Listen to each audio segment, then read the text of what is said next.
अस्सलाम वालेकुम नाज़रीन, मैं हूं शेख रहमत अली। आप देख रहे हैं क्राइम टुडे न्यूज़। नाज़रीन, जहां पर पासपोर्ट का जो मसला चल रहा है, जो एक रिपोर्टर का मसला भी आया था और चल रहा है, एक रिपोर्टर का जो हाई कोर्ट ने पासपोर्ट कैंसिल करने की यानी उनकी एप्लीकेशन को डिसमिस किया, और इसके बाद से ये ख़बर बड़ी तेज़ी से चल रही थी। और इसमें कई ऐसे आम लोग हैं, सोशल एक्टिविस्ट है, कुछ रिपोर्टर्स है, कुछ जर्नलिस्ट है, कुछ आम लोग हैं जिनके पासपोर्ट भी इस तरह से कैंसिल होते हैं।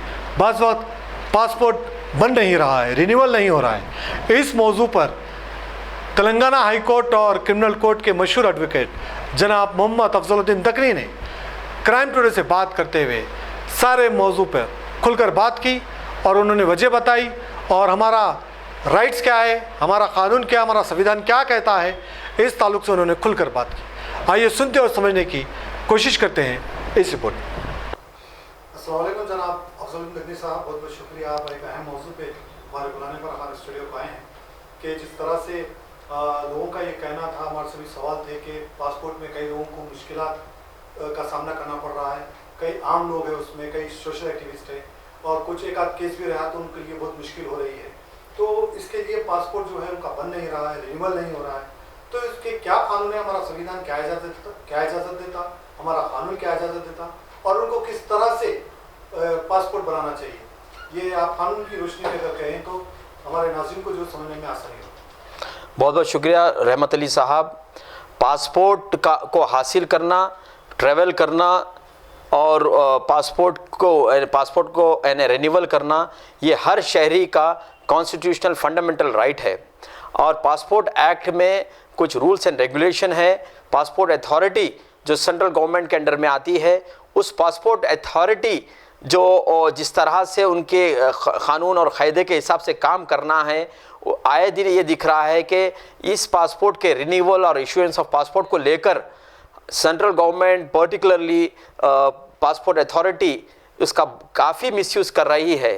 जिस तरह से आपको ये कई तरह के न्यूज़ मिली है कि जर्नलिस्ट हो या फिर मीडिया के रिपोर्टर्स हो या फिर सोशल एक्टिविस्ट हो या फिर ह्यूमन राइट्स एक्टिविस्ट हो, इन लोगों को अगर ये लोग कौमी मुफाद, अवामी मुफाद और अवाम की हित में जो बात करते हैं, उनको पासपोर्ट हासिल करने में काफ़ी दुश्वारियाँ हो रही है।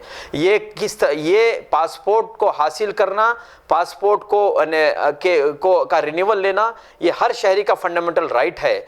लिहाजा जिस तरह से केसेस पेंडिंग हो या फिर माजी में केसेस जो ख़त्म हो गए हो, इसको लेकर इंटेलिजेंस रिपोर्ट को लेकर जिस तरह से मिसयूज़ की जा रही है, कई बार सुप्रीम कोर्ट ने कई बार फटकार लगाई है पासपोर्ट अथॉरिटी को कि जिस तरह से माजी में फैसले किए गए सुप्रीम कोर्ट की तरफ से मनिका गांधी केस में या कई ऐसे केसेस में कि पासपोर्ट खालिस सिटीजन्स का फंडामेंटल राइट है और rules and regulation reasons based हो, और पासपोर्ट के रिन्यूअल को अगर रोका जाता है तो उसमें भी कुछ रीजंस बताई जाए।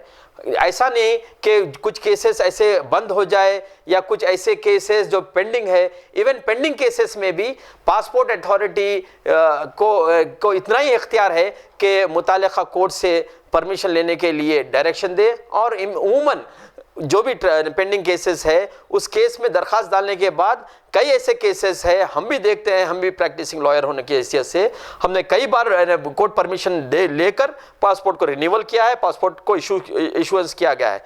परंतु जो मरकज़ी हुकूमत है जो हक़ की आवाज़ को दबाने की कोशिश कर रही है, जो हक़ की आवाज़ को यानी इस तरह से दबाना चाह रही है कि अवाम के मुफाद को नुकसान हो, लिहाजा पासपोर्ट अथॉरिटी ऑफ इंडिया की तरफ से जिस तरह से मिसयूज़ हो रहा है पासपोर्ट एक्ट और पासपोर्ट रूल्स एंड रेगुलेशन का, ये इंतहाई ख़तरनाक है। इसको रोकना चाहिए और जो लोग पासपोर्ट हासिल करने के लिए दरख्वास्त डालते हैं या फिर उसको रिन्यूअल के लिए दरख्वास्त डालते हैं, उनके लिए कई हुकूक़ है, कई राइट्स है, अपील है, वो अपील को इख्तियार करते हुए पासपोर्ट को हासिल कर सकते हैं, उसका रिन्यूअल कर सकते हैं।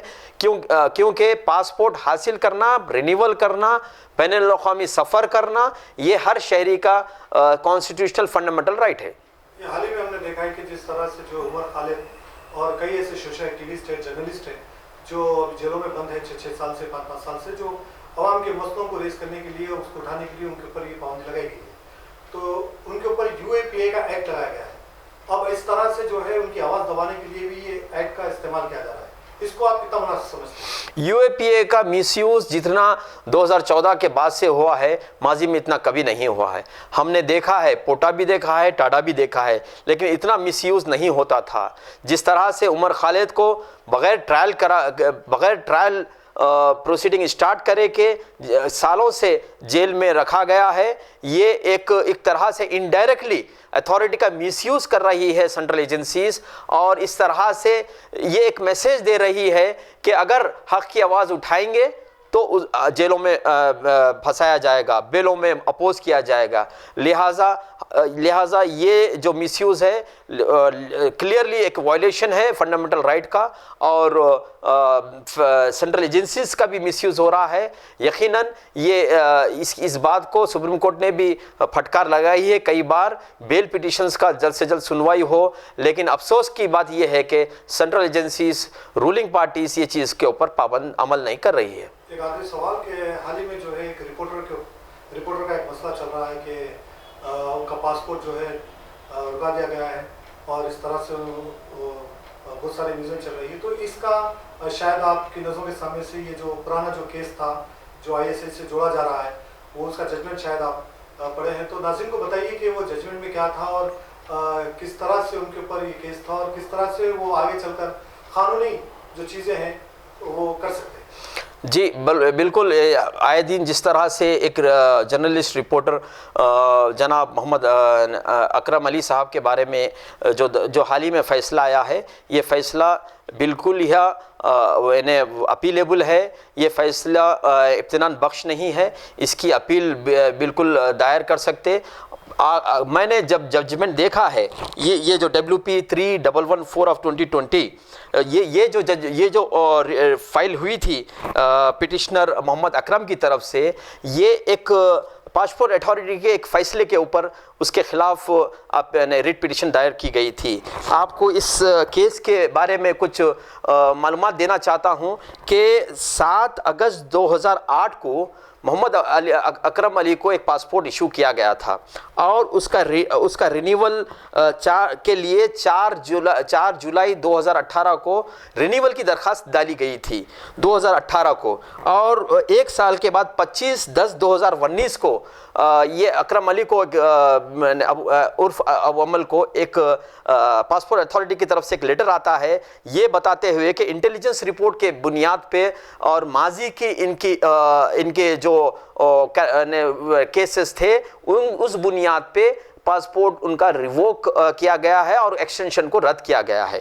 तो लिहाजा इमीडिएटली 12 फरवरी 2020 को ये अकरम अली उर्फ अबू अकरम ने हाई कोर्ट में एक रिट दायर की थी, जिसमें ये फरियाद की गई थी कि ये जो रिवोकेशन का जो डिसीजन है ये गलत है। लेकिन अफसोस की ये बात है कि ऑनरेबल हाई कोर्ट ने केस की खवी तरह से उसकी डिटेल वे में इंटरप्रेट नहीं किया, उसको सही तरीके से यानी इंटरप्रिटेशन नहीं किया। आपको बताना चाहता हूँ, अफसोस की बात यह है कि इनका पासपोर्ट का रिन्यूअल इस वजह से रोका गया। 3 वजूहात बताई गई है उस लेटर में।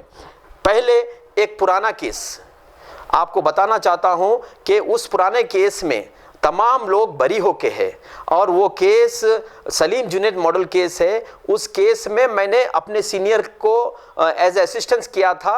वो केस अबू अकरम के खिलाफ 2020 में बरी हो चुका है, और खुद जो जिस तरह से ISI एजेंट बताया गया था सलीम जुनैद उर्फ सलीम जुनैद, उसके ऊपर रास्त ISI रिलेटेड केसेस दायर किए गए थे। वो एक पाकिस्तानी नेशनल बताया गया था। उसके ऊपर खुद ये देशद्रोही का केस साबित नहीं हो सका। सिर्फ पासपोर्ट एक्ट के बेस पे, फॉरेनर्स एक्ट के बेस पे उसको बरी किया गया था 2006 में।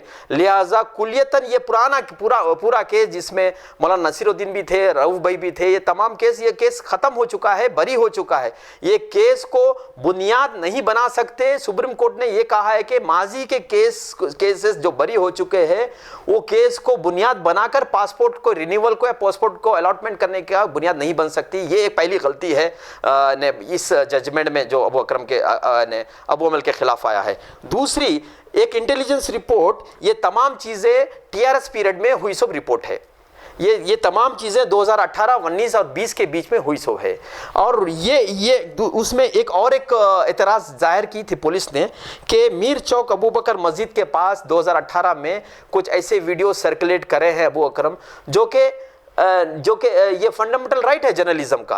वो बहैसियत रिपोर्टर और जर्नलिस्ट उन्होंने सिर्फ रिपोर्टिंग की थी, लेकिन अफसोस के टीआरएस की हुकूमत की उस वक्त की इंटेलिजेंस रिपोर्ट ने इसको भी एक बुनियाद बनाया पासपोर्ट रिन्यूअल को रोकने के लिए। और एक उस वक्त की टीआरएस हुकूमत ने यह भी बुनियाद बनाया था कि 2019 में जब एक खाना मस्जिद को शहीद किया गया था, उस वक्त में ये रिपोर्टर ने ऐसी रिपोर्टिंग की है जो अमन ज़ब्त खराब हुआ है। लिहाजा कुलियतन मैं एक किसी शख्सी तायीद या शख्सी मुखालिफत की बात नहीं कर रहा हूँ। आपके चैनल के ज़रिए ये बताना चाहता हूँ कि किस तरह से बेबुनियाद और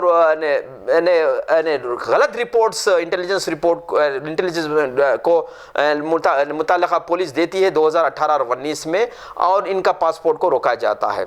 लिहाजा यानी 17/10/2019 को उनका रिफ्यूज़ल किया गया था, रिट फाइल की थी, रिट डिसमिस हुई है, और उनको पूरे इख्तियार है कि फ्रेश एप्लीकेशन भी डाल सकते पासपोर्ट रिन्यूअल के लिए, क्योंकि चेंज ऑफ सर्कमस्टेंसेस के हिसाब से, या फिर रिट अपील कर सकते हैं, क्योंकि रिट अपील में 99% उनकी तायीद में फैसला आने के लिए कवी इम्कानात है, क्योंकि हर अदालत ने लोअर कोर्ट से लेकर हाई कोर्ट से लेकर सुप्रीम कोर्ट तक अदालतों ने, कानून ने ये क्लियर तरीके से मैसेज दिया है कि फ्रीडम ऑफ प्रेस और फ्रीडम ऑफ एक्सप्रेशन और fundamental right to obtain passport एक मुसलिमा हक है, हर शहरी का हक है, और किसी वजूहात से भी आप उसको नहीं रोक सकते बजुस सिर्फ और सिर्फ ऐसी रिपोर्ट जिसमें ये बताए कि भाई देश की सलामती को ख़तरा है या देश की, तो एक बहैसियत रिपोर्टर रिपोर्टिंग करना कोई देश की सलामती को ख़तरा नहीं हो सकता।